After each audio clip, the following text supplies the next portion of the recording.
نہیں باس، مجھے جو کہ ساری تفصیل معلوم نہ تھی، اس لیے جب میں نے عمران کو صحیح حالت میں کار سے اتر کر فلیٹ میں جاتے ہوئے دیکھا تو میں خود بھی حیران تھا کہ وہ کس طرح ٹھیک ہو گیا۔ پہلے تو میں نے سوچا کہ شاید کسی ڈاکٹر نے اسے درست کر دیا ہوگا، لیکن اس ڈاکٹر کے بارے میں معلومات حاصل کرنے کا ابھی میں سوچ ہی رہا تھا کہ میں نے عمران کے باورچی سلیمان کو فلیٹ سے اتر کر ایک مارکیٹ کی طرف بڑھتے دیکھا، جو کہ آپ نے بتایا تھا کہ سلیمان عمران کا رازدار ہے اور اس کا واحد ملازم ہے، اس لیے میں نے اس سلیمان کو ٹٹولنے کا فیصلہ کر لیا۔ میں چونکہ مقامی میک اپ میں ہوں، اس لیے میں اس سلیمان سے ملا اور اسے بتایا کہ میں ان کے ایک ہمسائے کا نیا ملازم ہوں، اور اس پر سلیمان بے حد خوش ہوا۔ میں نے اسے چائے پینے کی دعوت دی اور اسے اس طرح ڈیل کیا جیسے وہ انتہائی سینئر آدمی ہو اور میں ان معاملات میں اناڑی ہوں۔ چنانچہ وہ مجھے ملازمت کی سلسلہ میں گول بتاتا رہا۔ پھر باتوں ہی باتوں میں میں نے عمران کے بارے میں بات کی اور کہا کہ میں نے اس کے ساتھ والے فلیٹ کے ایک بچے سے سنا ہے کہ اس کا باس ایک عورت بن گیا ہے، تو اس سلیمان نے ہنستے ہوئے بتایا کہ اس کا باس بے حد خوبصورت اور وجیح آدمی ہے، اس پر ایک پری کا سایہ ہو گیا تھا اور وہ اپنے آپ کو اس پری کے سائے کی وجہ سے عورت سمجھنے لگ گیا تھا، جس پر وہ فوراً جا کر عمران کی والدہ اور اس کی بہن کو بلا لایا۔ اس کی والدہ نے غصے میں آ کر عمران کے سر پر جوتیوں کی بارش کر دی، کیونکہ عمران ان کا اکلوتا لڑکا ہے اور وہ بھلا کیسے برداشت کر سکتی تھی کہ ان کا اکلوتا بیٹا پری کے سائے کی وجہ سے عورت بن جائے۔ اس سلیمان نے بتایا کہ عمران کی والدہ پرانے خیالات کی خاتون ہے اور انتہائی غصیلی طبیعت کی مالک ہیں، چنانچہ انہوں نے غصے میں آ کر عمران کے سر پر جوتیوں کی اتنی بارش کی کہ عمران ان ضربات کی وجہ سے بے ہوش ہو گیا۔ پھر جب وہ ہوش میں آیا تو وہ ٹھیک ہو چکا تھا اور تب سے وہ ٹھیک ہے۔ بقول سلیمان، عمران کی والدہ نے جوتیاں مار مار کر اس پری کو بھگا دیا جو اس پر سایہ کیے ہوئے تھی۔ والٹر نے پوری تفصیل بتاتے ہوئے کہا، او ویری بیڈ، اس طرح تو سارا مشن ہی ناکام ہو گیا۔ بہرحال تم اس کی نگرانی جاری رکھو، ہو سکتا ہے یہ کیفیت عارضی ہو۔ ہومر نے ہونٹ بھینچتے ہوئے کہا، یس باس، دوسری طرف سے کہا گیا اور ہومر نے ریسیور رکھ دیا۔ اس کے چہرے پر الجھن کے تاثرات نمایاں ہو گئے تھے۔ وہ چند لمحے بیٹھا سوچتا رہا، پھر اس نے ٹیلی فون کے ساتھ میز پر موجود انٹرکام کا ریسیور اٹھا اور ایک نمبر پریس کر دیا۔ یس باس، دوسری طرف سے ایک مودبانہ آواز سنائی دی، جم کو فوراً میرے پاس بھیجو، ہومر نے تیز لہجے میں کہا اور ریسیور رکھ دیا۔ اب کوئی واضح قدم اٹھانا ہوگا، ورنہ اگر ہیڈ کوارٹر کو عمران کے درست ہو جانے کی اطلاع مل گئی تو پروفیسر اسکاٹ کی طرح میری موت بھی یقینی ہو جائے گی۔ ریسیور رکھتے ہوئے ہومر خود کلامی کے انداز میں بڑبڑایا۔ چند لمحے بعد کمرے کا دروازہ کھلا اور ایک بھرے ہوئے جسم کا نوجوان اندر داخل ہوا۔ باس، آپ نے مجھے طلب کیا ہے؟ آنے والے نے مودبانہ لہجے میں کہا۔ ہاں بیٹھو جم، ایک اہم الجھن پیش آ گئی ہے اور میں جانتا ہوں کہ زون 11 میں تم واحد آدمی ہو جو انتہائی ٹھنڈے دماغ سے ہر قسم کی صورتحال کا درست تجزیہ کرنے کے ماہر ہو۔ ہومر نے آنے والے سے مخاطب ہو کر کہا، شکریہ باس، الجھنیں ہمیشہ ٹھنڈے دماغ سے سوچنے کی وجہ سے ہی حل ہوتی ہیں، جذباتی اقدامات ان الجھنوں کو بڑھا تو سکتے ہیں، کم نہیں کر سکتے۔ جم نے کرسی پر بیٹھتے ہوئے بڑے فلسفیانہ لہجے میں جواب دیا۔ وہ اپنی شکل و صورت سے ہی ایسا آدمی نظر آ رہا تھا جو جسمانی طور پر متحرک رہنے کی بجائے ذہنی سوچ بچار کرنے کا عادی ہو۔ تمہیں معلوم ہے کہ ہمارا یہاں مشن کیا ہے؟ ہومر نے جم سے مخاطب ہو کر پوچھا۔ نو باس، آپ کو معلوم ہے کہ جب تک مجھے کچھ نہ بتایا جائے میں کسی معاملے میں تجسس سے کام لینا پسند نہیں کرتا۔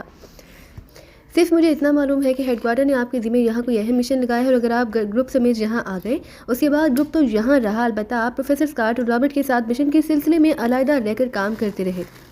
اس پروفیسر اسکاٹ اور انتھونی تینوں اس مشن میں ہی ہلاک ہو چکے ہیں، بس اس سے زیادہ مجھے علم نہیں ہے۔ جم نے بڑے واضح الفاظ میں بات کرتے ہوئے کہا، ٹھیک ہے، میں تمہیں تمام حالات شروع سے مختصر طور پر بتاتا ہوں تاکہ تم اپنا تجزیہ مجھے بتا سکو۔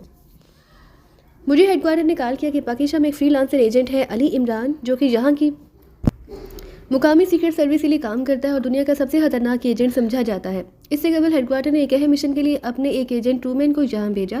ٹرومین ہیڈ کوارٹر کی نظروں میں انتہائی فعال ایجنٹ تھا اور آج تک کبھی کسی مشن میں ناکام نہ ہوا، لیکن ٹرومین اپنے مشن میں کامیاب ہو جانے کے باوجود آخری لمحات میں اس علی عمران کے ہاتھوں ناکام ہو گیا اور اسے زخمی حالت میں قید کر لیا گیا، جسے بعد ازاں جیل سے چھڑوا لیا گیا اور ٹرومین واپس پہنچ گیا۔ ٹرومین عمران سے انتقام لینے کے لیے سخت بے چین تھا اور ہیڈ کوارٹر نے بھی اپنے اصول کے خلاف اس ناکامی کو معاف کر دیا تھا، کیونکہ اس سے پہلے علی عمران کے بارے میں ہیڈ کوارٹر کو سرے سے معلومات بھی حاصل نہ تھی، لیکن ٹرومین جسے ایجنٹ کی ناکامی پر ہیڈ کوارٹر چونک پڑا۔ پھر اس علی عمران کے بارے میں کوائف اکٹھے کیے گئے اور ان کوائف کے سامنے آنے کے بعد ٹرومین کو معاف کر دیا گیا، لیکن ہیڈ کوارٹر اپنے مشن کی ناکامی چونکہ برداشت نہ کر سکتا تھا، اس لیے اس نے فوری طور پر علی عمران کو ختم کرنے کی پلاننگ کی اور ایکریمیا کی ایک تنظیم وائٹ ڈیتھ کے ذمہ عمران کے قتل کا مشن لگایا گیا۔ وائٹ ڈیتھ کی چیف مادام فونا تھی۔ مادام فونا اور اس کی تنظیم کے کریڈٹ پر ایسے قتل تھے جنہیں ہر لحاظ سے ناممکن سمجھا جاتا تھا، اس لیے ہیڈ کوارٹر نے عمران کے قتل کا مشن وائٹ ڈیتھ کو سونپا۔ مادام فونا ٹرومین کی دوست تھی اور اسے علم تھا کہ ٹرومین ناکام آیا ہے، چنانچہ اس نے ٹرومین کے ساتھ چلنے کے لیے کہا۔ ہیڈ کوارٹر نے بھی اس خیال سے اجازت دے دی کہ انتقامی جذبے کی وجہ سے ٹرومین بے حد معاون ثابت ہوگا اور دوسرے مادام دوسرا مادام فونا پاکستان میں پہلی بار جا رہی تھی، جبکہ ٹرومین پہلے یہاں کام کر چکا تھا۔ بہرحال مختصر یہ کہ ٹرومین اور مادام فونا اس مشن پر پاکستان پہنچے، لیکن نتیجہ یہ نکلا کہ وہ دونوں ہی اس عمران کے مقابلے میں بری طرح ناکام رہے۔ حتیٰ کہ مادام فونا تو ہلاک ہو گئی، جبکہ ٹرومین کا ذہن بدل گیا اور وہ اس عمران کے ساتھ مل کر الٹا ہیڈ کوارٹر کے خلاف ہی ہو گیا۔ اور اس رپورٹ کے بعد ٹرومین کو فوری طور پر ہلاک کر دینے کا فیصلہ کر لیا گیا، لیکن ٹرومین تب سے روپوش ہے اور ہیڈ کوارٹر اسے ٹریس کرنے میں لگا ہوا ہے۔ جیسے ہی اس کا پتہ چلا اسے ہلاک کر دیا جائے گا، لیکن اس کے بعد ہیڈ کوارٹر ایک اور زاویے سے سوچنے لگا۔ ٹرومین اور مادام فونا کی ناکامی نے ہیڈ کوارٹر پر یہ ثابت کر دیا کہ عمران میں ایسی صلاحیتیں موجود ہیں جو شاید عام طور پر کسی بھی دوسرے ایجنٹ میں نہ ہوں۔ تمہیں معلوم ہے کہ ہیڈ کوارٹر کا اصل مشن پوری دنیا پر اپنی حکومت قائم کرنا ہے، اس لیے ایسی تنظیم کے لیے انتہائی باصلاحیت افراد کی ہمیشہ ضرورت موجود رہتی ہے۔ چنانچہ ہیڈ کوارٹر نے فیصلہ کیا کہ عمران جیسے باصلاحیت آدمی کو ہلاک کرنے کی بجائے اسے تنظیم کا ذہنی غلام بنا کر اسی تنظیم کے لیے کام لیا جائے۔ یہ ایک بہت بڑا فیصلہ تھا، کیونکہ عمران کے بارے میں جو رپورٹیں ملی ہیں اس کے مطابق عمران انتہائی محب وطن ہونے کے ساتھ ساتھ جرائم سے شدید نفرت کرتا ہے۔ وہ کبھی کسی مجرم تنظیم کے ساتھ نہیں مل سکتا۔ اس پر فیصلہ کیا گیا کہ اس کا ذہن تبدیل کیا جائے۔ شاید ٹرومین کی ذہنی تبدیلی کی وجہ سے یہ خیال ہیڈ کوارٹر کو آیا ہو۔ بہرحال ہیڈ کوارٹر نے اس کی کوششیں شروع کر دی تو انہیں پتہ چلا کہ پاکستان کے ایک نوجوان سائنسدان لڑکی رابیل نے کسی مقامی جڑی بوٹی کی حیرت انگیز صلاحیت دریافت کر لی ہے۔ اس کی خصوصیت یہ ہے کہ اس سے کسی مرد کو کسی عورت کا یا کسی عورت کو کسی مرد کا ہمیشہ کے لیے ذہنی غلام بنایا جا سکتا ہے۔ چنانچہ اس تجربے سے فائدہ اٹھانے کی کوشش کی گئی کہ عمران کا ذہن رابیل کے ماتحت کر دیا جائے اور رابیل کو ہیڈ کوارٹر میں رکھ لیا جائے۔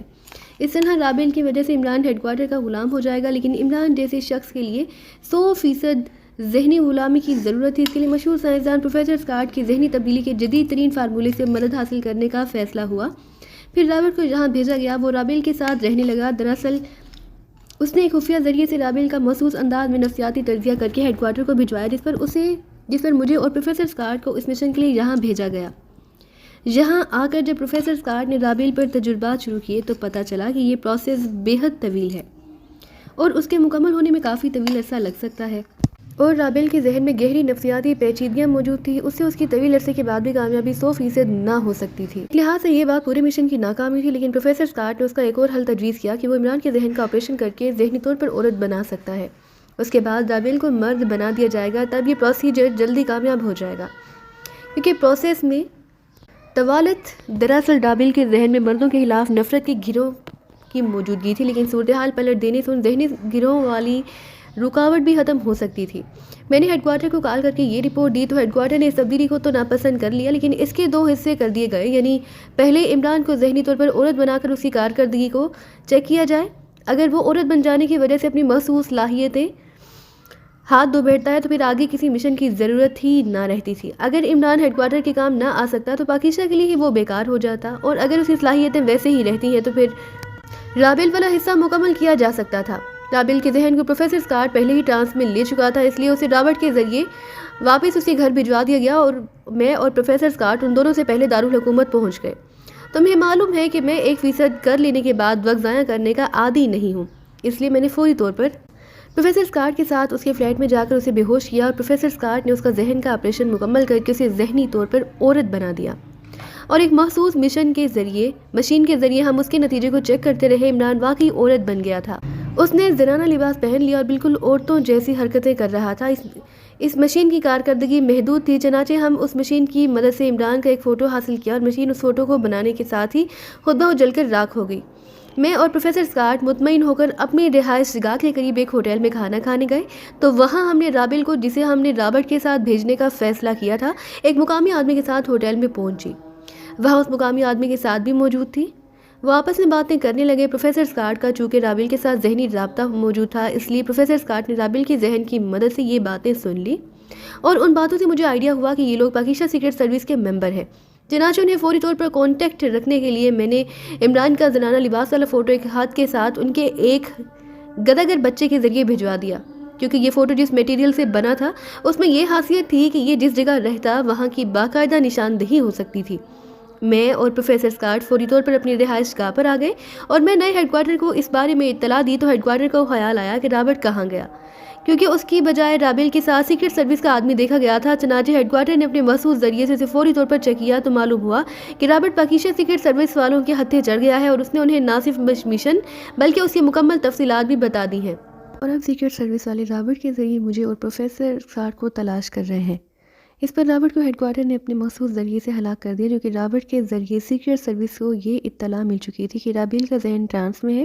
اس لیے یہ خطرہ بھی پیدا ہو گیا کہ جس طرح پروفیسر اسکاٹ نے رابیل کے ذہن کے ذریعے پاکیشا سیکرٹ سروس کے ممبران کو ٹریس کیا ہے، اس طرح کوئی اور ماہر رابیل کے ذہن کے ذریعے پروفیسر اسکاٹ کو بھی ٹریس کر سکتا ہے۔ میرا نام بھی سیکرٹ سروس کے سامنے آ چکا ہے اور اس لیے ہیڈ کوارٹر نے فوری فیصلے کیے اور مجھے حکم دیا کہ میں پروفیسر اسکاٹ کو ختم کر دوں اور خود بھی چھپ کر عمران کی تصویر کی مدد سے پاکیشا سیکرٹ سروس کو ٹریس کر کے اس کے ہیڈ کوارٹر کو ہلاک کر دوں اور ان کا ہیڈ کوارٹر تباہ کر دوں۔ چنانچہ میں فوری حرکت میں آیا، میں نے پروفیسر کو ہلاک کر دیا اور پھر اپنے آپ کو مکمل طور پر پوشیدہ رکھنے کی غرض سے میں نے اینتھنی کو وہاں بھیج دیا۔ اینتھنی کے نقوش اور جسم وغیرہ مجھ سے بالکل ملتے ہیں، اس لیے اینتھنی پر میں نے اپنا ڈاشم میک اپ کر دیا۔ ڈاشم میک اپ تو کسی طرح بھی چیک نہیں کیا جا سکتا اور اینتھنی کو ہلاک کر کے میں نے اپنی ذاتی ڈائری اور دوسرا سامان اس کی جیبوں میں منتقل کر دیا۔ پھر ضروری سامان اٹھا کر میں نے وہ جگہ چھوڑ دی۔ اس طرح انہیں پروفیسر اسکاٹ اور ہومر کی لاشیں مل گئی اور وہ مطمئن ہو کر چلے گئے کہ رابرٹ کے دونوں ساتھی ختم ہو چکے ہیں۔ اور اب میرے مشن کی بات سنو۔ اس عمران والی تصویر کی مدد سے میرے ذہن میں خیال تھا کہ میں اس ایجنٹ جس کا نام صفدر بتایا گیا، نہ صرف اس کی رہائش گاہ تلاش کر لوں گا بلکہ اس کے میک اپ میں اپنا بھی رکھ کر میں آسانی سے پوری سیکرٹ سروس اور ان کے ہیڈ کوارٹر کو ٹریس کر کے ختم کر دوں گا۔ لیکن ہوا یہ کہ وہ آدمی جس کے پاس فوٹو تھا اسے لے کر اپنی رہائش گاہ پر نہ گیا۔ اس کی فوٹو کی نشاندہی ایک مخصوص سڑک تک ہوئی، اس کے بعد اچانک اس فوٹو نے کاشن دینا بند کر دیے اور میں نے بڑی کوشش کی لیکن پھر کوئی کاشن موصول نہ ہوا۔ اسے تو یہی ظاہر ہوتا ہے کہ اس آدمی نے نامعلوم وجوہات کی بنا پر اس فوٹو کو اچانک جلا کر راکھ کر دیا، ورنہ تو فوٹو جہاں بھی جاتا اپنی نشاندہی لازماً کرتا۔ اب میں مکمل طور پر اندھیرے میں رہ گیا، لیکن میں نے اس صفدر اور اس کے ساتھیوں کے حلیے دیکھے تھے۔ چنانچہ گروپ کو ان کی تلاش پر لگا دیا اور والٹر کو میں نے عمران کی نگرانی پر تعینات کر دیا کہ ہو سکتا ہے کہ ان میں سے کوئی ممبر عمران کے فلیٹ میں جائے تو اس کے مار کر کے بات آگے بڑھائی جائے، لیکن یہ سب لوگ اچانک گدھے کے سر سے سینگ کی طرح غائب ہو چکے ہیں۔ اور ادھر ابھی والٹر نے اطلاع دی ہے کہ عمران درست ہو گیا ہے، حالانکہ پروفیسر اسکاٹ کے مطابق وہ اب زندگی بھر دوبارہ ذہنی طور پر مرد نہ بن سکتا تھا۔ والٹر کی تحقیقات کے مطابق عمران کی والدہ نے غصے میں آ کر اس کے سر پر جوتیوں کی بارش کر دی اور عمران درست ہو گیا۔ یہ ہے اب تک کی ساری صورتحال۔ ہومر نے واقعی پوری تفصیل سے ساری صورتحال بتا دی۔ درمیان میں اس نے کئی بار رک کر سانس بھی لی، ایک بار میز پر موجود شراب کی بوتل سے چند گھونٹ بھی لیے، لیکن اس دوران جم بالکل خاموش بیٹھا رہا، اس نے کوئی تبصرہ نہ کیا تھا۔ اب کیا چاہتے ہیں باس؟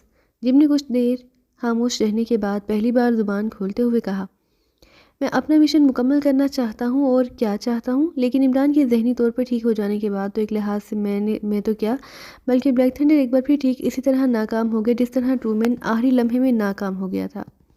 اور اگر میں نے عمران کے درست ہونے کی اطلاع ہیڈ کوارٹر کو دے دی تو لازم اس ناکامی کا ذمہ دار مجھے گردانا جائے گا اور میری فوری موت یقینی ہو جائے گی۔ ادھر عمران کے ٹھیک ہو جانے کے بعد پاکیشا سیکرٹ سروس کے ہاتھ میں والا مشن بھی بےحد مشکل ہو گیا ہے۔ ایک لحاظ سے ہم جہاں سے چلے تھے واپس وہیں پہنچ گئے ہیں، ہومر نے جواب دیا۔ بالکل باس، یہی نتیجہ نکلے گا۔ میں ہیڈ کوارٹر کو جانتا ہوں اور میں نے اس ساری صورتحال کا مکمل تجزیہ بھی کر لیا ہے۔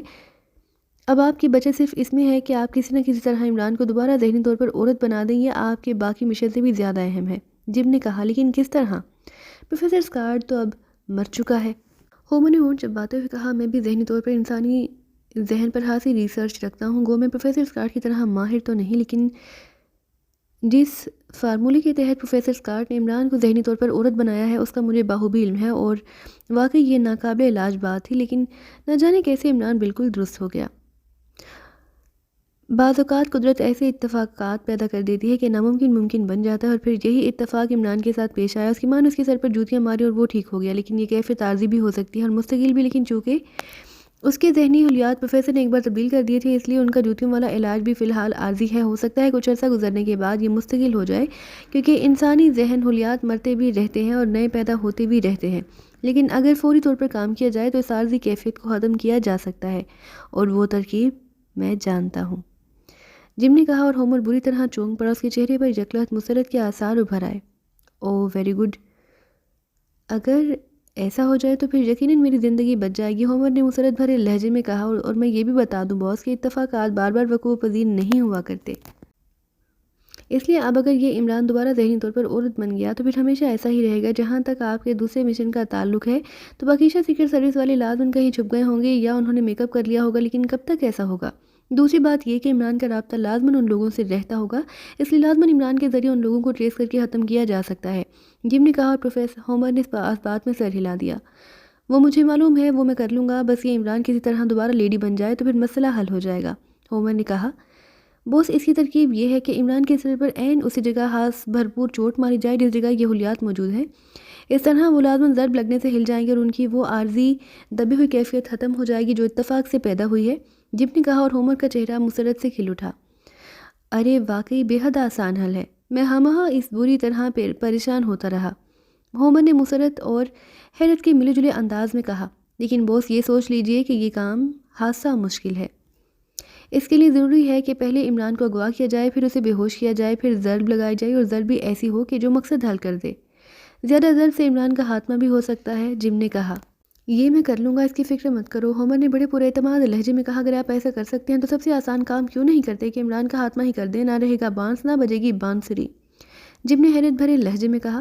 میں یہ کام اس وقت بھی آسانی سے کر سکتا تھا جس وقت عمران کو بے ہوش کر کے پروفیسر اسکاٹ نے اس کا ذہن تبدیل کیا تھا, لیکن میں ہیڈ کوارٹر کی وجہ سے مجبور ہوں, نہ جانے وہ کیوں عمران کو زندہ رکھ کر اپنا ایجنٹ بنانے پر مصر ہے, ہومر نے ہونٹ چباتے ہوئے کہا. اور جم مسکرا دیا. بوس, ہیڈ کوارٹر اپنے مفادات کے تحت سوچتا ہے, ہو سکتا ہے انہوں نے اس عمران کے ذریعے تنظیم کا کوئی اہم ترین مشن مکمل کرانا ہو, جم نے کہا. اور ہومر نے سر ہلا دیا. ہاں واقعی ایسا ہو سکتا ہے. بہرحال ہم جب تک ہیڈ کوارٹر سے احکامات نہ لیں عمران کو ختم نہیں کر سکتے, ورنہ حکم عدولی کی جرم میں ہمیں بھی ختم کر دیا جائے گا, ہومر نے جواب دیا. ویسے بوس, ایک اور حل بھی ہے, اگر آپ پسند کریں تو, جم نے کہا. وہ کیا؟ ہومر نے حیرت بھرے لہجے میں پوچھا. وہ یہ کہ آپ عمران کو ہلاک کر دیں اور ہیڈ کوارٹر کو کہیں کہ چونکہ عورت بن کر وہ پاکیزہ سیکرٹ سروس کے لیے ناکارہ ہو چکا تھا, اس لیے پاکیزہ سیکرٹ سروس میں سے گولی مروا دی ہے. اب ہیڈ کوارٹر اس بات کی تصدیق تو نہیں کر سکتا, اسے لازماً آپ کی رپورٹ پر یقین کرنا ہی پڑے گا, جم نے کہا. ہاں بالکل تم ٹھیک کہہ رہے ہو, لیکن میں تمہارے پہلے والے آئیڈیا پر عمل کروں گا کیونکہ اس کے ذریعے میں نے دوسرا مشن پاکیزہ سیکرٹ سروس کا خاتمہ کرنا ہے. اگر ایسا نہ ہو سکا تو پھر تمہارے دوسرے حل کو مکمل کروں گا, ہومر نے کہا. یہ فیصلہ درست ہے بوس, جم نے بھی سر ہلاتے ہوئے کہا. اوکے, بہت شکریہ, اب تم جاؤ تاکہ میں اس مشن کو مکمل کرنے کے لیے حرکت میں آ سکوں, ہومر نے مسکراتے ہوئے کہا. اور جم کرسی سے اٹھا, اس نے ہومر کو سلام کیا اور مڑ کر بیرونی دروازے کی طرف بڑھ گیا.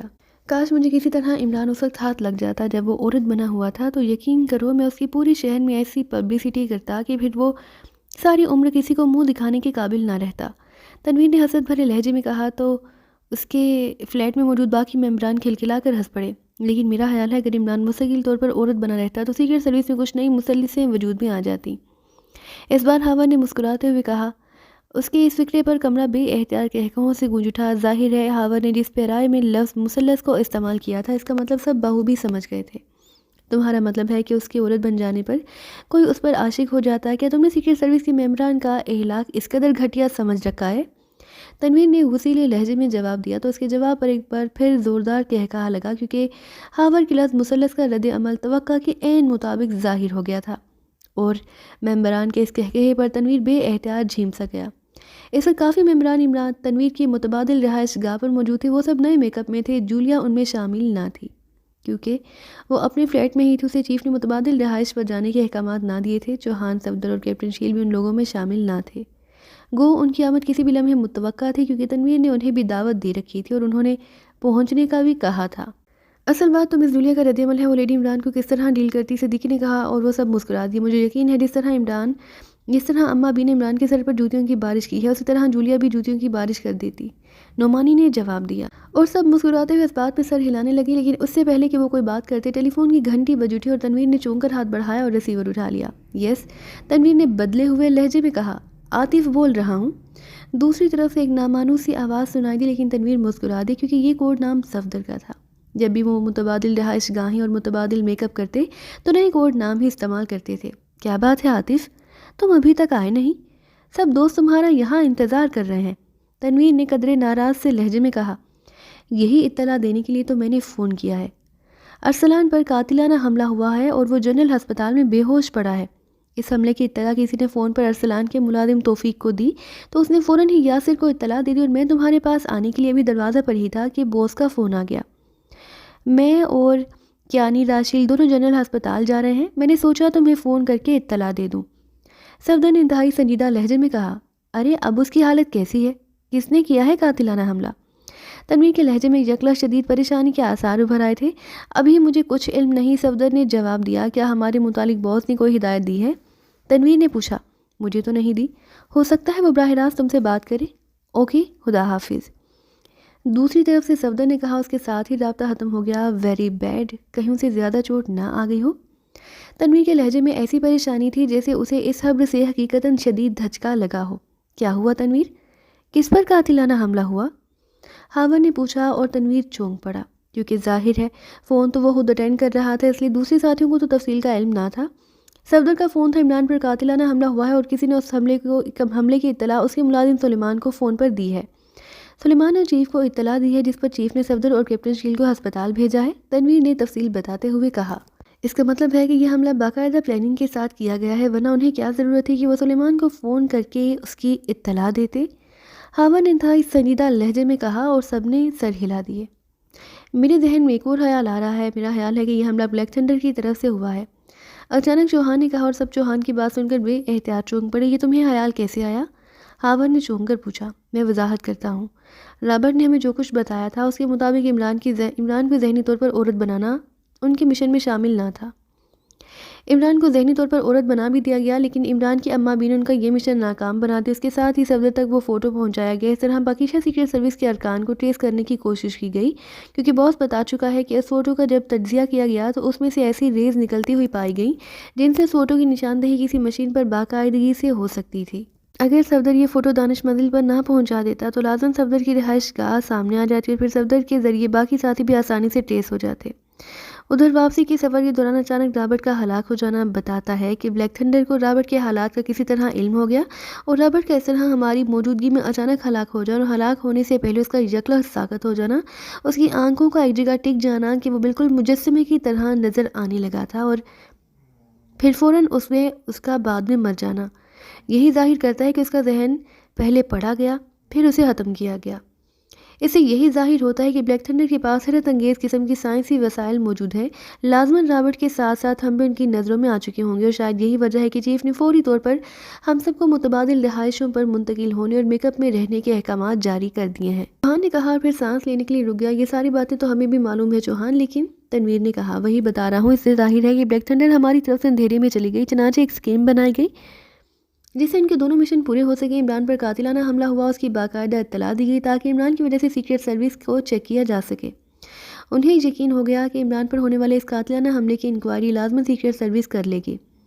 انہوں نے یقیناً اس مقصد کے لیے مخصوص انتظامات کر رکھے ہوں گے، چوہان نے کہا، اور سب کی آنکھیں چمک اٹھیں۔ ارے ہاں، تمہارا تجزیہ بالکل درست معلوم ہوتا ہے چوہان، اور شاید اس وجہ سے چیف نے ہمیں کسی قسم کی کوئی ہدایت نہیں دی اور وہ ہمیں سامنے نہ لانا چاہتا ہوگا۔ ہاور نے اس بات میں سر ہلاتے ہوئے کہا۔ اسی لمحے فون کی گھنٹی ایک بار پھر بج اٹھی تو تنویر نے ریسیور اٹھایا۔ یس، تنویر نے اسی طرح بدلے ہوئے لہجے میں کہا۔ ہاں عاطف، ارسلان کے بارے میں کیا رپورٹ ہے؟ تنویر نے چونک کر پوچھا۔ ارسلان ہوش میں آ گیا ہے، لیکن ایک بار پھر وہ ذہنی طور پر عورت بن چکا ہے۔ اسپیشل ہسپتال کے ماہر ڈاکٹروں نے چیف کے کہنے پر اس کا ذہنی تجزیہ مائکروسکوپ میں مشین کے ذریعے کیا۔ اس نے انتہائی مایوس کن رپورٹ دی ہے۔ ارسلان نہ صرف دوبارہ ذہنی طور پر عورت بن گیا ہے، بلکہ اس کی ذہنی صلاحیتیں بھی اس طرح متاثر ہوئی ہیں کہ وہ انتہائی سستا اور کاہل سا ہو گیا ہے۔ آہستہ آہستہ بات کرتا ہے، آہستہ آہستہ جسم کو حرکت دیتا ہے، بالکل کسی مشرقی نوجوان لڑکی کی طرح جسے بزرگ عورتیں تیز چلنے سے بھی منع کرتی ہیں۔ صفدر نے تفصیل بتاتے ہوئے کہا، ارے ویری بیڈ، یہ تو باقیشہ کے ساتھ بہت بڑا ظلم ہے کہ ارسلان جیسا عظیم ذہن اس طرح ناکارہ ہو جائے۔ اس کا تو مطلب ہے کہ اس کی جسمانی کارکردگی بھی ڈاؤن ہو جائے گی، تنویر نے بڑے دکھ بھرے لہجے میں کہا۔ ہاں، تمہاری بات درست ہے، اور ڈاکٹر نے جو تجزیہ کیا اس کے مطابق اب ارسلان کے ذہن کو اگر ذرا سا بھی چھیڑا گیا تو وہ ہمیشہ کے لیے معاف ہو سکتا ہے، اس لیے اب اس کے درست ہونے کا کوئی اسکوپ باقی نہیں رہا۔ صفدر کے لہجے میں بھی گہرا دکھ اور افسوس موجود تھا۔ لیکن یہ سب کچھ ہوا کیسے اور کہاں ہوا؟ تنویر نے ہونٹ بھینچتے ہوئے پوچھا۔ اس کے چہرے پر گہرے دکھ کے تاثرات نمایاں تھے۔ ارسلان نے ہوش میں آنے کے بعد بتایا کہ وہ فلیٹ سے نکل کر سر سلطان کی کوٹھی ان سے ملنے جا رہا تھا کہ اچانک ایک عورت کی چیخ طارق روڈ کے ویران علاقے میں سنائی دی، اور دوسرے لمحے کوٹھی کے گیٹ سے ایک عورت بری طرح چیختی ہوئی نکلی اور سڑک کے ساتھ ساتھ دوڑنے لگی۔ وہ غیر ملکی عورت تھی اور بے حد خوفزدہ نظر آ رہی تھی۔ اس کے پیچھے غیر ملکی نوجوان بھی دوڑ رہا تھا۔ عمران نے کار اس عورت کے قریب لے جا کر روکی تو 2 غیر ملکی عورت چیختی ہوئی اس کی کار کا دروازہ کھول کر اندر گھس گئی، جبکہ عمران نے اس نوجوان کو روکا۔ وہ نوجوان شکل و صورت سے کوئی شریف آدمی لگ رہا تھا، اس کے چہرے پر شدید پریشانی کے آثار تھے۔ اس نوجوان نے بتایا کہ وہ اور عورت میاں بیوی ہیں اور یہاں ایک غیر ملکی کمپنی میں ملازم ہیں۔ وہ بھی ایک کلب سے واپس کوٹھی میں آئے ہی تھے کہ خوفناک اژدھا برآمدے میں پن پھیلائے لہراتا ہوا انہیں نظر آیا۔ جیسے ہی وہ کار سے اترے اس نے ان پر حملہ کر دیا، وہ دونوں خوف سے چیختے ہوئے باہر کی طرف دوڑ پڑے۔ کار میں بیٹھی اس خوفزدہ عورت نے اس بات کی تائید کر دی، جس پر عمران جیب سے ریوالور نکال کر اس نوجوان کے ساتھ کوٹھی میں داخل ہوا، لیکن وہاں کچھ نہ تھا۔ چیکنگ کے لیے وہاں وہ ایک کمرے میں داخل ہوا ہی تھا کہ اس کے سر پر قیامت ٹوٹ پڑی۔ ضرب اس قدر خوفناک اور اچانک تھی کہ وہ فوراً ہی بے ہوش ہو گیا۔ اسے اب یہاں ہسپتال میں ہوش آیا ہے۔ یہ بیان اس نے ڈاکٹروں کو دیا تھا، کیونکہ اس کی کیفیت کے پیش نظر ڈاکٹروں نے اسے ملاقات سے منع کر رکھا تھا۔ ڈاکٹروں نے مجھے جب بتایا تو میں اس کوٹھی پر پہنچا۔ وہاں عمران کی کار واقعی سڑک پر موجود تھی، لیکن وہ کوٹھی خالی پڑی تھی اور ہمسایوں نے بتایا کہ آج صبح ہی وہ غیر ملکی جوڑا یہاں آیا تھا، پھر رات کے بعد نظر ہی نہیں آیا۔ صفدر نے پوری تفصیل بتاتے ہوئے کہا، اس کا مطلب ہے حامان کا تجزیہ درست نکلا کہ ارسلان پر سوچی سمجھی پلاننگ کے تحت حملہ کیا گیا ہے۔ تنویر نے کہا، ہاں صورتحال تو ایسی ہے، بہرحال دیکھو اب چیف کیا فیصلہ کرتا ہے، دعا کرو۔ صفدر نے کہا۔ اس کے ساتھ ہی رابطہ ختم ہو گیا۔ تنویر نے بڑے بے جان سے انداز میں ریسیور رکھ دیا، پھر مختصر لفظوں میں ساری تفصیل بتا دی۔ عمران کی حالت سن کر سب کے چہرے بری طرح لٹک گئے، کیونکہ عمران کی جو حالت بتائی گئی تھی اس لحاظ سے اگر دیکھا جائے تو وہ موت سے بھی بدتر تھی۔ میں چیف سے بات کرتا ہوں، ان حالات میں ہمارا اس طرح چھپ کر بیٹھے رہنا غلط ہے، چوہان نے جوشیلے لہجے میں کہا۔ تو کیا کرو گے؟ پہلے یہ تو سوچو۔ نعمانی نے کہا، یہ ٹھیک ہے کہ جو کچھ صفدر نے بتایا اس لحاظ سے ہم عمران کو تندرست تو نہیں کر سکتے، لیکن کم سے کم ہم ان لوگوں کے خلاف کام تو کر سکتے ہیں جنہوں نے عمران کو اس حالت تک پہنچایا ہے۔ چوہان اسی طرح جوشیلے لہجے میں کہا، لیکن ہمارے پاس کیا لائحہ عمل ہوگا؟ اب یہ تو ممکن نہیں کہ ہم بس سڑکوں پر دوڑنا شروع کر دیں، تنویر نے کہا۔ تنویر کی بات درست ہے، ہمیں پہلے کوئی لائحہ عمل کر لینا چاہیے، اس کے بعد چیف سے بات کرنی چاہیے، نعمانی نے کہا۔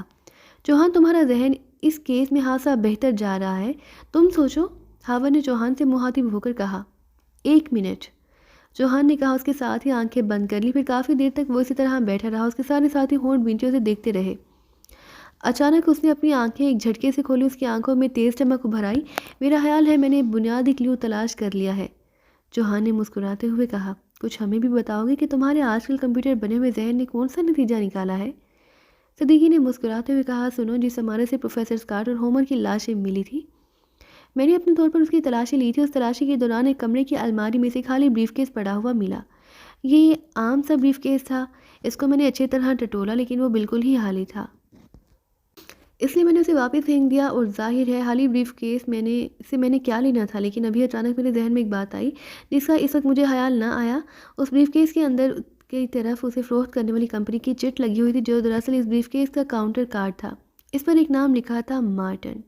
بظاہر اس نام میں کوئی انفرادیت نہیں، دارالحکومت میں لاکھوں نہیں تو ہزاروں مارٹن موجود ہوں گے، لیکن اب مجھے خیال آ رہا ہے کہ مارٹن سے آگے 2 حروف بھی بریکٹ میں درج تھے، ایس اور سی، جس کا اس وقت تو میرے ذہن میں مطلب نہ آیا تھا، لیکن اب اچانک آ گیا۔ ایس اور سی کا مطلب ہے سلور کلب، اور سلور کلب کے مالک کا نام ہی مارٹن ہے۔ میں ذاتی طور پر جانتا ہوں کہ مارٹن منشیات کا بڑا اسمگلر ہے۔ اگر یہ واقعی وہی مارٹن ہے تو پھر اس کا تعلق لازماً بلیک تھنڈر سے ہے۔ اس نے ہی یہ بیگ ہومر اور پروفیسر اسکاٹ کو مہیا کیا ہوگا۔ اگر ہم مارٹن کو ٹٹولیں تو یقیناً بلیک تھنڈر کی جہاں موجود ایجنٹوں کا سراغ لگایا جا سکتا ہے۔ چوہان نے جلدی کہا تو سب چونک پڑے۔ ویری گڈ چوہان، یہ اچھا کلیو ہے۔ تنویر نے سب سے پہلے چوہان کی تائید کرتے ہوئے کہا، اگر یہ وہی مارٹن ہے تو میں اسے فون پر یہاں بلوا سکتا ہوں۔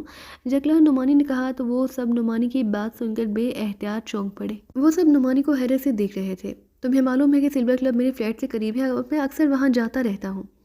مارٹن مجھے کوئی بہت بڑا بزنس مین سمجھتا ہے اور اس تاثر کی بنا پر اس نے بذات خود میرے ساتھ دوستی اور بے تکلفی پیدا کی۔ میں بھی وقت گزارنے کے لیے اس کے ساتھ ہنسی بے تکلفی سے گپ شپ کرتا رہتا، کیونکہ اس طرح سلور کلب جیسے اعلیٰ کلب میں مجھے ہنسی مرات ملنے لگ گئی تھی، ہاور نے کہا۔ اس کے ساتھ ہی اس نے ہاتھ بڑھا کر ریسیور اٹھایا اور تیزی سے نمبر ڈائل کرنے شروع کر دیے۔ سلور کلب، رابطہ قائم ہوتے ایک نسانی آواز سنائی دی جو ظاہر ہے استقبال یا لڑکی کی تھی۔ مارٹن سے بات کراؤ، میں اس کا دوست اعظم بول رہا ہوں۔ ہاور نے اسپاٹ لہجے میں کہا۔ یس سر، ہولڈ آن کریں، دوسری طرف سے کہا گیا۔ ہیلو مارٹن بول رہا ہوں۔ چند لمحوں بعد ایک بھاری آواز سنائی دی۔ مارٹن، میں اعظم بول رہا ہوں، میرے پاس تمہارے لیے ایک بہت بڑی ٹپ ہے، $10 کروڑ کی۔ بولو، کام کرو گے؟ طاہر نے کہا۔ $10 کروڑ کی ٹپ؟ کیا مطلب؟ میں سمجھا نہیں۔ دوسری طرف سے مارٹن کی بوکھلائی ہوئی آواز سنائی دی۔ پچھلی ملاقات میں تم نے اشارتاً بات کی تھی، یاد ہے نا، کہ کوئی بڑی مچھلی ہاتھ لگ جائے تو تم سلور کلب ڈے سے 2 اور کلب کو کھولنا چاہتے ہو۔ اتفاق سے ایسی ہی ایک بڑی مچھلی اس وقت میری مٹھی میں ہے، لیکن اس وقت اس بہت بڑی مچھلی کے پیچھے 2 بڑے بڑے شکاری بھی دوڑ رہے ہیں۔ اب یہ تمہاری مرضی ہے کہ تم کیا فیصلہ کرتے ہو، ہاں یا نا میں جواب دو، کیونکہ وقت بہت کم ہے۔ ہاور نے کہا، لیکن مسٹر اعظم، جب تک کوئی بات کھل کر نہ ہو میں کیا کہہ سکتا ہوں؟ مارٹن کے لہجے میں قدرتی طور پر تذبذب موجود تھا۔ ظاہر ہے بغیر تفصیلات معلوم کیے وہ کیسے کوئی قدم اٹھا سکتا تھا، اور یہی کیفیت شاید ہاور پیدا کرنا چاہتا تھا۔ ٹھیک ہے، میں تمہاری بات سمجھ گیا۔ واقعی اس بارے میں تفصیلی بات چیت ہونی چاہیے، لیکن اس وقت بہت کم ہے، فوری فیصلے کی ضرورت ہے، ورنہ معاملہ ہاتھ سے نکل جائے گا۔ تم ایسا کرو کہ فوری طور پر سپر ولاس کی دوسری منزل کے کمرہ نمبر 17 میں آ جاؤ۔ میں جہاں موجود ہوں، لیکن دیکھو میرا چونکہ براہ راست اس معاملے سے کوئی تعلق نہیں، اس لیے پلیز تم خاص طور پر خیال رکھنا کہ کسی کو اس ملاقات کا علم نہ ہونے پائے۔ ہاور نے جواب دیا، ارے ٹھیک ہے، میں آ رہا ہوں۔ دوسری طرف سے مارٹن نے بے چین سے لہجے میں کہا، اور ہاور نے ریسیور رکھ دیا۔ لو بھائی، وہ آ رہا ہے۔ میں اس دوران اپنا میک اپ صاف کر لوں، ورنہ وہ مجھے اس بدلی ہوئی شکل میں دیکھتے ہی بدک جائے گا۔ ہاور نے کرسی سے اٹھتے ہوئے کہا، ٹھیک ہے، اس طرح وہ مطمئن ہو جائے گا۔ تنویر نے سر ہلاتے ہوئے کہا، اور ہاور تیزی سے قدم اٹھاتا ایک اندرونی کمرے کی طرف بڑھ گیا۔ پھر ہاور اس اصل شکل میں واپس آیا ہی تھا کہ بیرونی دروازے پر آہستہ سے دستک ہوئی، اور ہاور تیزی سے دروازے کی طرف بڑھ گیا، جبکہ باقی ساتھی اٹھ کر سائڈ کے کمرے میں چلے گئے۔ کون ہے؟ ہاور نے اندر سے پوچھا۔ مارٹن، باہر سے آواز سنائی دی، اور ہاور نے دروازہ کھول دیا۔ دوسرے لمحے ایک لمبا ترنگا دھیڑ عمر آدمی اندر داخل ہوا، اور ہاور نے دروازہ بند کر دیا۔ مارٹن بڑے غور سے کمرے کو دیکھ رہا تھا، لیکن پھر شاید ہاور کو وہاں اکیلا دیکھ کر وہ مطمئن ہو گیا۔ لیکن دوسرے لمحے دروازہ بند کر کے پیٹتے ہوئے ہاور کا بازو پوری قوت سے گھوما، اور مارٹن کی کنپٹی پر زوردار پٹاخہ چھوٹنے کی آواز کے ساتھ ہی مارٹن کے حلق سے چیخ نکلی، اور وہ اچھل کر فرش پر جا گرا۔ اس لمحے ہاور کی لات حرکت میں آئی، اور اس کی بوٹ کی ٹو ایک بار پھر اٹھنے کی کوشش کرتے ہوئے مارٹن کی کنپٹی پر پڑی۔ اس بار مارٹن ساکت ہو گیا۔ ہاور کے ساتھی بس کمرے میں آ گئے۔ اسے سب سے اندرونی کمرے میں لے چلتے ہیں، اس طرح اس کی آواز باہر نہ جائے گی۔ ہاور نے جھک کر مارٹن کو اٹھاتے ہوئے کہا، میں اسے پوچھ گچھ کروں گا۔ چوہان نے کہا، ارے نہیں چوہان، اس بار اتنا وقت نہیں کہ تم طویل ذہنی شطرنج کا آغاز کرو۔ میرا خیال ہے اسے پوچھ گچھ ذرا بہتر انداز میں کر سکتا ہوں۔ صدیقی نے کہا، اور چوہان بے احتیاط مسکراتے، تم فکر نہ کرو، یہ بھی طوطے کی طرح بول پڑے گا۔ تنویر نے سینہ پھیلاتے ہوئے جواب دیا۔ ہاور نے مارٹن کو سب سے اندرونی کمرے میں کرسی پر بٹھا دیا، جبکہ تنویر اس دوران ایک الماری سے نائلون کی رسی کا ایک گچھا نکال لایا۔ پھر اس رسی کی مدد سے مارٹن کو کرسی پر اچھی طرح باندھ دیا گیا۔ اس کے ساتھ ہی تنویر کا ہاتھ گھوما، اور مارٹن کے چہرے پر زوردار تھپڑ پڑا۔ دوسرے تھپڑ پر ہی مارٹن ایک چیخ مار کر ہوش میں آ گیا۔ تنویر نے کوٹ کی اندرونی جیب سے ایک تیز دھار خنجر نکال لیا۔ کون ہو تم؟ کیا مطلب؟ مارٹن نے بے پناہ حیرت اور بوکھلاہٹ بھرے لہجے میں وہاں موجود افراد کو دیکھتے ہوئے کہا۔ ہاور کمرے میں موجود نہ تھا، وہ شاید دوبارہ میک اپ کرنے چلا گیا تھا۔ سنو مارٹن، اگر تم زندگی چاہتے ہو تو صاف صاف بتا دو کہ ہومر کے ساتھی اس وقت کہاں موجود ہیں۔ چوہان نے تنویر کے بولنے سے پہلے ہی بات شروع کر دی۔ ہومر؟ وہ کون ہے؟ مارٹن نے چونک کر منہ بناتے ہوئے کہا، لیکن دوسرے لمحے اس کے حلق سے ایک بھرپور چیخ نکلی، کیونکہ تنویر کا خنجر بجلی کی سی تیزی سے حرکت میں آیا، اور مارٹن کا ایک کان اس صفائی سے کٹ گیا جیسے تار سے صابن کٹتا ہے۔ کان سے خون بہنے لگا۔ مارٹن کا چہرہ تکلیفی شدت سے مسے سا ہو گیا۔ اب یاد آیا؟ اگر ابھی یاد نہیں آیا تو اس بار یہ خنجر تمہاری آنکھ میں گھس جائے گا، تنویر نے بڑے وحشیانہ لہجے میں کہا۔ اس کے ساتھ ہی وہ خنجر کی نوک مارٹن کی آنکھ کے قریب لے گیا۔ تنویر کے چہرے پر ایسے تاثرات تھے کہ مارٹن کا جسم بے احتیاط کانپنے لگا۔ بتاتا ہوں، میں نے صرف ہومر کا نام سنا ہے، میں اسے ذاتی طور پر نہیں جانتا۔ مجھے تو ایکٹیمیا سے میرے ایک دوست نے فون پر بات کی، اس کا باس ہومر اور وہ ایک اہم مشن کے لیے پاکیزہ آ رہے ہیں، انہیں جہاں رہائش گاہیں چاہیے تھی۔ میں جانتا ہوں کہ میرا وہ دوست جس کا نام والٹر ہے ایکٹیمیا میں کسی بڑی مجرم تنظیم سے وابستہ ہے، اس لیے میں نے سوچا کہ اس کے ذریعے میرا بھی اس تنظیم سے رابطہ قائم ہو جائے گا، اور مجھے اس تنظیم کا تعاون مل جائے گا تو میرا بزنس اور بڑھ جائے گا۔ چنانچہ میں نے حامی بھر لی۔ پھر والٹر یہاں آ کر مجھے ملا، اور میں نے اس کا کام کر دیا۔ انہیں 2 ایسی رہائش گاہیں چاہیے تھی جس میں تہہ خانے ہوں، وہ میں نے مہیا کر دی۔ اس کے ساتھ ہی انہوں نے عام سا ایک سامان بھی طلب کیا، وہ بھی میں نے مہیا کر دیا، بس اس سے زیادہ مجھے معلوم نہیں، مارٹن نے دہشت زدہ لہجے میں کہا۔ وہ چونکہ کوئی ایجنٹ نہ تھا بلکہ ایک عام سا اسمگلر تھا، اس لیے ایک کان کٹنے سے ہی دہشت زدہ ہو گیا تھا۔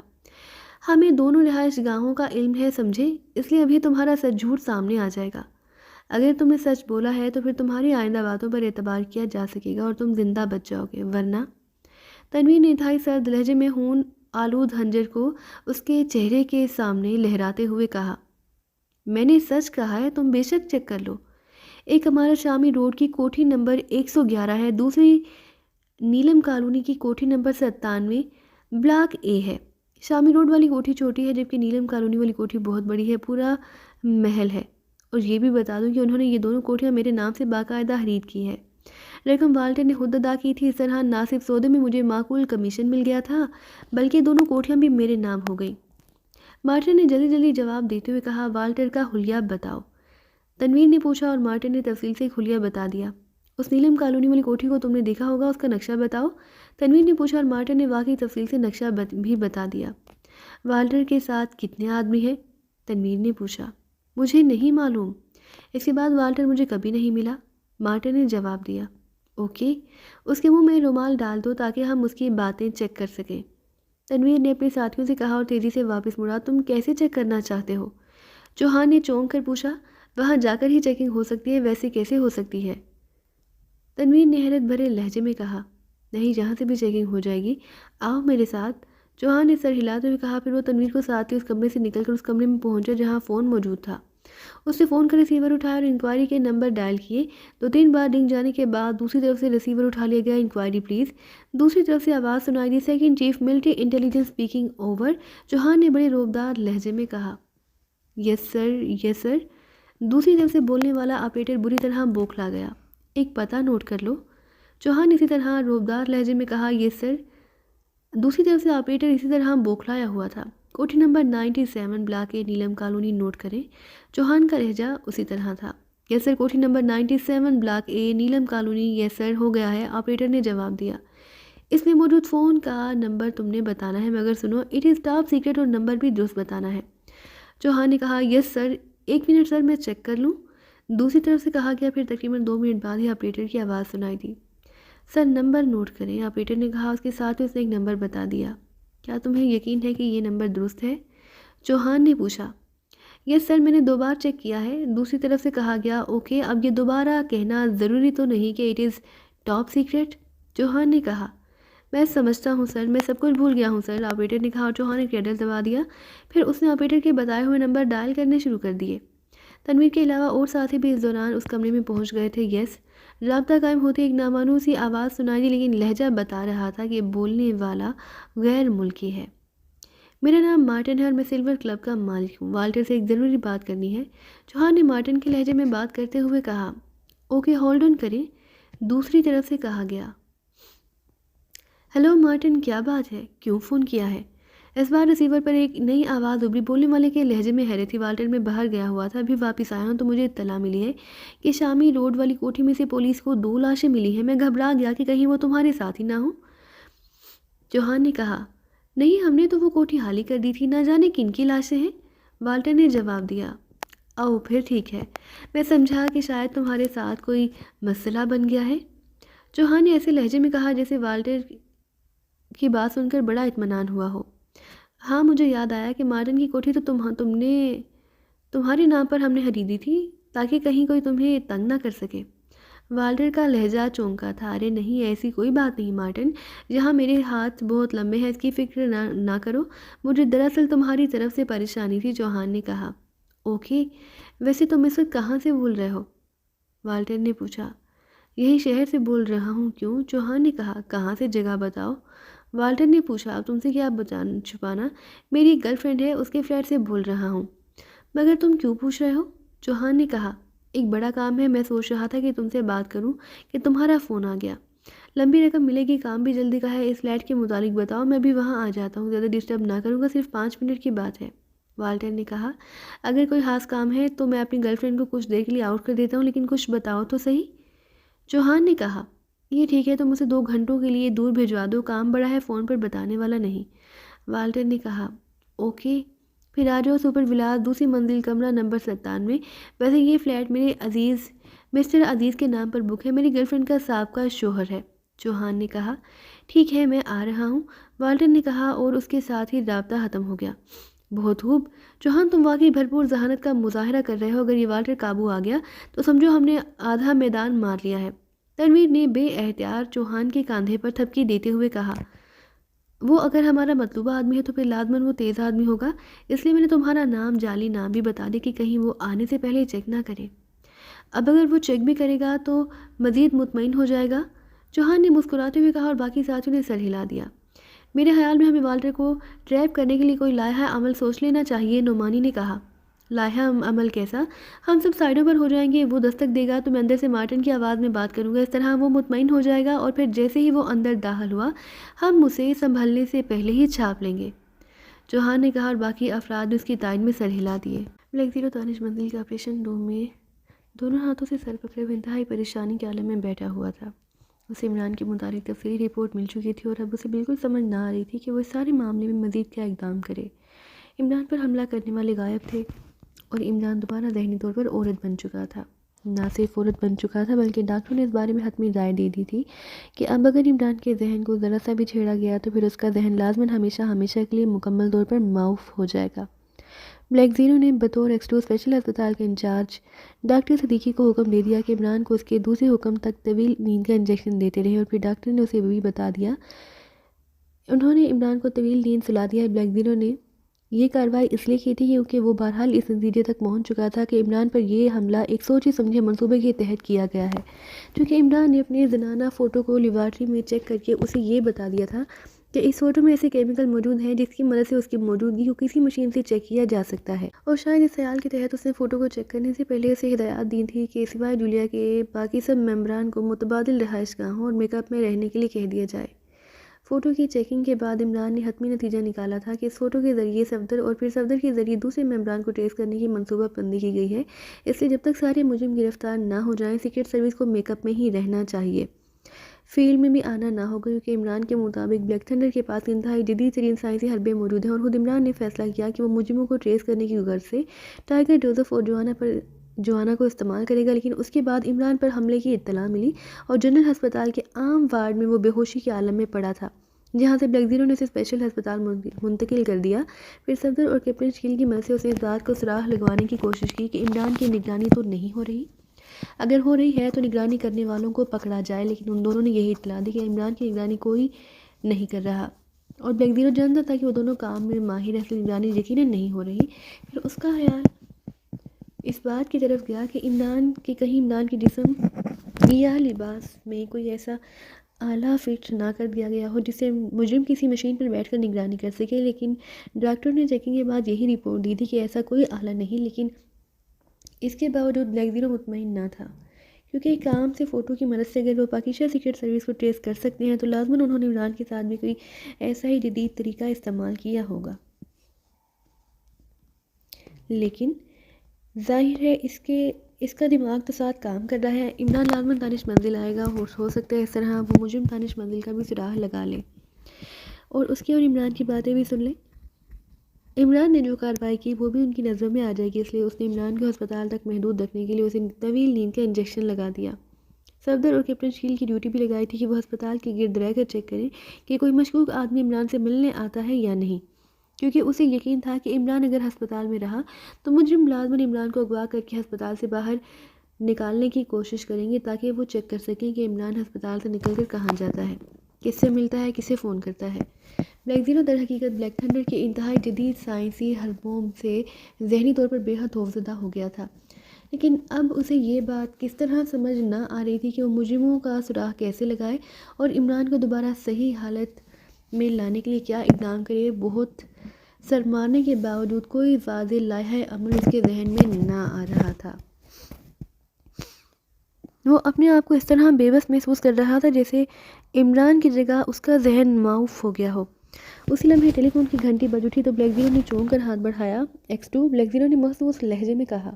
جولیا بول رہی ہوں جناب، ابھی صفدر نے مجھے فون پر بتایا کہ عمران کا ذہنی توازن درست نہیں رہا، وہ ذہنی طور پر عورت بن گیا ہے اور اس کی جسمانی حرکات میں انتہائی سست ہو گئی ہیں کیا سر؟ واقعی ایسا ہے؟ جولیا کے لہجے میں بے پناہ پریشانی کے آثار نمایاں تھے۔ سبز نے تمہیں درست بتایا ہے، بلیک زیرو نے جواب دیتے ہوئے کہا۔ او سر، پھر عمران کیسے ٹھیک ہوگا؟ سبز نے یہ بھی بتایا کہ ڈاکٹروں کی حتمی رائے ہے کہ اس کے ذہن کا علاج نہیں کیا جا سکتا، تو وہ ہمیشہ کے لیے ذہنی طور پر معاف ہو سکتا ہے۔ جولیا اور بھی زیادہ پریشان ہو گئی۔ یہ سوچنا اس کے والدین کا کام ہے کہ وہ اس کا علاج کیسے کراتے ہیں۔ البتہ سیکرٹ سروس کے لیے عمران ناکارہ ہو گیا، اور میں ناکارہ افراد کے بارے میں سوچ کر وقت ضائع نہیں کیا کرتا، بلیک زیرو نے انتہائی سرد لہجے میں کہا، اور اس کے ساتھ ہی ریسیور رکھ دیا۔ اس کے چہرے پر شدید کھنچاؤ کے تاثرات نمایاں ہو گئے۔ اسے پوری طرح احساس تھا کہ جولیا کا اس کی بات سن کر کیا رد عمل ہوگا، لیکن عمران نے ایکس ٹو کو بنایا ہی ایسا تھا کہ اسے یہ بات مجبوراً کرنی پڑی، ورنہ یہ تو اس کا اپنا دل چاہتا تھا کہ وہ جانتا تھا کہ وہ عمران کے بارے میں کس قدر پریشان ہے اور اس کے بارے میں کتنا سوچتا رہتا ہے، اور سوچ وہی ہے، لیکن جولیا سے یہ بات نہ کہہ سکتا تھا۔ ممبروں کے لیے تو اس نے پتھر بننا ہی تھا۔ ریسیور رکھ کر وہ بھی بیٹھا جولیا کے رد عمل کے بارے میں سوچ رہا تھا کہ ٹیلی فون کی گھنٹی دوبارہ بج اٹھی۔ اب یہ لڑکی ہاں بہا جذباتی باتیں کرے گی، بلیک زیرو نے ہونٹ بیچتے ہوئے کہا، اور ساتھ ہی ہاتھ بڑھا کر ریسیور اٹھا لیا۔ ایکس ٹو، اس کا لہجہ عام حالات سے بھی زیادہ سرد تھا۔ ٹائیگر بول رہا ہوں سر۔ دوسری طرف سے ایک ٹائیگر کی سہمی ہوئی آواز سنائی دی اور بلیک زیرو بے احتیاط چونک پڑا۔ یس، کیوں فون کیا ہے؟ بلیک زیرو نے اسی طرح انتہائی سرد لہجے میں کہا۔ جناب، عمران صاحب فلیٹ میں بھی نہیں، سلیمان نے بتایا کہ ان پر قاتلانہ حملہ ہوا ہے۔ میں نے انہیں ایک ضروری اطلاع دینی تھی، اس لیے سر مجبوراً آپ کو فون کیا ہے، ٹائیگر نے سہمے ہوئے لہجے میں کہا۔ عمران ہسپتال میں ہے؟ کیا اطلاع ہے؟ بلیک زیرو نے اسپاٹ لہجے میں پوچھا۔ سر، انہوں نے میرے ذمہ یہ کام لگایا تھا کہ میں معلوم کروں کہ شامی روڈ کی کوٹھی نمبر 111 کس کی ملکیت ہے اور اس وقت اس میں کس کے قبضے میں ہے۔ میں نے معلومات حاصل کی ہیں، یہ کوٹھی بھی حال ہی میں سلور کلب کے مالک مارٹن نے بھاری قیمت کے عوض خریدی ہے۔ مارٹن کے بارے میں مجھے معلوم ہے کہ وہ منشیات کا اسمگلر ہے، اس لیے میں نے سوچا کہ شاید اس نے یہ کوٹھی اسمگلنگ کے اڈے کے طور پر استعمال کرنے کے لیے خریدی ہو، اس لیے میں نے مزید انکوائری کی تو جناب ایک نئی بات کا علم ہوا کہ مارٹن نے یہ کوٹھی اور نیلم کالونی کی ایک بڑی کوٹھی کسی دوسری پارٹی کے لیے خرید کی ہے۔ اس نے اس خرید و فروخت میں بھاری کمیشن بھی وصول کیا ہے، رقم دوسری پارٹی نے دی ہے، لیکن دونوں کوٹھیوں کے کاغذات مارٹن نے اپنے نام پر تیار کرائے ہیں۔ یہ ایک نئی بات ہے، اس لیے میں نے مارٹن کو ٹٹولنا چاہا تو پتہ چلا کہ مارٹن کلب میں موجود تھا کہ اس کے دوست اعظم کا فون آیا اور مارٹن اس سے ملنے چلا گیا۔ اعظم کے متعلق بتایا گیا ہے کہ وہ کوئی بزنس مین ہے اور اس کی مارٹن کی خاصی گہری دوستی ہے، اور کلب کے ایکسچینج آپریٹر سے مجھے یہ بھی معلوم ہو گیا کہ مارٹن اس اعظم سے سپر ولاس دوسری منزل کی فلیٹ نمبر 17 میں ملنے گیا۔ کسی بڑے سودے کی بات چیت ہو رہی ہے۔ چنانچہ سر میں وہاں پہنچا تو سر میں نے ایک غیر ملکی لڑکی کو سپر ولاس کی استقبالی لڑکی سے اس فلیٹ کے مالک کے بارے میں پوچھ گچھ کرتے دیکھا۔ اس استقبالی لڑکی نے اسے بتایا کہ یہ فلیٹ طویل عرصہ سے مسٹر عزیز کے نام ہے، اور مسٹر عزیز گزشتہ 2 روز سے اس میں مستقل رہ رہے ہیں، جبکہ پہلے وہ کبھی کبھار آتے تھے۔ لڑکی نے اسے بتایا کہ اس وقت فلیٹ میں کئی مرد اور سلور کلب کا مارٹن بھی موجود ہے، البتہ کوئی عورت وہاں نہیں، اور وہ غیر ملکی تیزی سے واپس چلا گیا۔ اس کے چہرے پر ایسے تاثرات ہیں جیسے اس لڑکی کی بات سن کر انتہائی پریشانی ہوئی ہو۔ اس کی اس پریشانی کی بنا پر، اور چونکہ وہ غیر ملکی تھا، اس لیے میں نے خفیہ طور پر اس کی نگرانی شروع کر دی، کیونکہ مارٹن کو تو میں بعد میں بھی تلاش کر سکتا تھا، لیکن اس غیر ملکی کا پھر پتہ نہ چلنا تھا۔ وہ غیر ملکی وہاں سے کار میں بیٹھ کر سیدھا نیلم کالونی بلاک 1 کی کوٹھی نمبر 97 میں گئی، اور ابھی تک اندر موجود ہے۔ یہ کوٹھی وہی ہے جناب جو مارٹن نے کسی دوسری پارٹی کے لیے شامی روڈ والی کوٹھی کے ساتھ خرید کی تھی۔ اب میں پوچھنا چاہتا تھا کہ کیا میں اس کی نگرانی جاری رکھوں یا پھر مارٹن کو پکڑ کر اس سے ان کوٹھیوں کے بارے میں مزید معلومات حاصل کروں؟ ٹائیگر نے پوری تفصیل بتاتے ہوئے کہا۔ تم اس وقت کہاں سے فون کر رہے ہو؟ بلیک زیرو نے اسی طرح اسپاٹ لہجے میں پوچھا، لیکن اس کا چہرہ بتا رہا تھا کہ ٹائیگر کی رپورٹ سن کر وہ انتہائی پرجوش ہو چکا ہے۔ نیلم کالونی کے ایک پبلک بوتھ سے سر، ٹائیگر نے جواب دیا۔ تم اس غیر ملکی والی کوٹھی کی نگرانی کرو، اور اگر اس میں موجود وہ غیر ملکی کہیں جائے تو اس کی نگرانی کرنا اور مجھے براہ راست رپورٹ دینا۔ ویسے میں سیکرٹ سروس کے چند ممبران کو بھی وہاں نگرانی کے لیے بھیج دیتا ہوں، لیکن تم نے وہاں ان سے بالکل علیحدہ رہنا ہے، ویسے بھی وہ میک اپ میں ہوں گے۔ بلیک زیرو نے ٹائیگر کو ہدایات دیتے ہوئے کہا۔ ٹھیک ہے سر، ٹائیگر نے مودبانہ لہجے میں جواب دیا، اور بلیک زیرو نے ہاتھ بڑھا کے کریڈل دبا دیا۔ ٹائیگر کی رپورٹ سے وہ سمجھ گیا تھا کہ سیکرٹ سروس کے ممبران اپنے طور پر کام شروع کر چکے ہیں، کیونکہ اسے معلوم تھا کہ سپر ولاس والا فلیٹ متبادل رہائش کے طور پر تنویر کے نام بک ہے، اور تنویر وہاں عزیز کے نام سے رہتا ہے۔ اسے یہ بھی معلوم تھا کہ ہاور عام طور پر سلور کلب آتا جاتا رہتا ہے، اور ہاور ہی اعظم کا نام استعمال کرتا ہے، اس لیے ٹائیگر کی رپورٹ سے وہ صورتحال کا صحیح نقشہ سمجھ چکا تھا۔ اسے یقین ہو گیا تھا کہ ہاور نے ہی مارٹن کو فلیٹ میں بلایا ہوگا، اور یہ نیلم کالونی اس غیر ملکی کو اس مارٹن کی دی ہوئی معلومات کی بنا پر وہاں بلایا گیا ہوگا۔ یہ غیر ملکی یقیناً بلیک تھنڈر سے تعلق رکھتا ہوگا، کیونکہ دونوں کوٹھیاں مارٹن نے خرید کر دی تھیں۔ اس کا مطلب ہے کہ سیکرٹ سروس نے بلیک تھنڈر کا کلو حاصل کر لیا ہے، اسی لمحے بلیک زیرو کو ایک خیال آیا تو وہ بے احتیاط چونک پڑا۔ اس نے جلدی سے ہاتھ میں تھاما ہوا ریسیور واپس کریڈل پر رکھا اور کرسی سے اٹھ کر وہ تقریباً دوڑتا ہوا اندرونی دروازے کی طرف بڑھ گیا۔ مختلف راہداریوں سے گزر کر وہ ایک چھوٹے سے کمرے میں پہنچا جس کا دروازہ بند تھا۔ بلیک زیرو نے دروازہ کھولا اور اندر داخل ہو گیا۔ اندر سے ایک بڑی سی مشین کمرے کے سامنے والی دیوار میں نصب تھی جس کے عین اوپر والے سرے پر ایک سبز رنگ کا بلب جل رہا تھا۔ یہ مشین سیکرٹ سروسز کے فون کو ریکارڈ کرنے کے لیے عمران نے بھی ابھی 1 سال قبل نصب کرائی تھی۔ سیکرٹ سروس میں عمران کے فلیٹس ان کے متبادل رہائش گاہوں میں موجود فون تھے۔ ان کا سلسلہ انتہائی خفیہ طریقے سے اس مشین سے جوڑ دیا گیا تھا۔ یہ مشین آٹومیٹک انداز میں کام کرتی تھی اور سیکرٹ سروس کا کوئی ممبر جب بھی اپنے فلیٹ یا متبادل رہائش گاہ سے ملک کے اندر یا باہر کسی بھی جگہ فون کرتا تھا یا سنتا تھا تو یہ مشین اسے خودکار طریقے پر ریکارڈ کر لیتی تھی۔ پھر یہ ریکارڈ 2 ہفتوں تک اس میں موجود رہتا تھا۔ اس کے بعد خود بخود واش ہو جاتا۔ عمران کا اس مشین لگانے کا مقصد یہ تھا کہ ضرورت پڑنے پر وہ ممبران کے درمیان یا کسی اور سے ہونے والی گفتگو کو ان کے علم میں لائے بغیر سن سکے، کیونکہ اس طرح سیکرٹ سروس کے ممبران کو اس بات کا قائل کیا جا سکتا تھا کہ اکثر ان کے ہر اقدام سے باخبر رہتا ہے۔ وہ جب سے یہ مشین نصب ہوئی تھی آج تک کسی کو اس کا فائدہ نہ اٹھایا گیا کیونکہ اس کی ضرورت ہی محسوس نہ کی گئی، لیکن اب بلیک زیرو اس سے فائدہ اٹھانا چاہتا تھا۔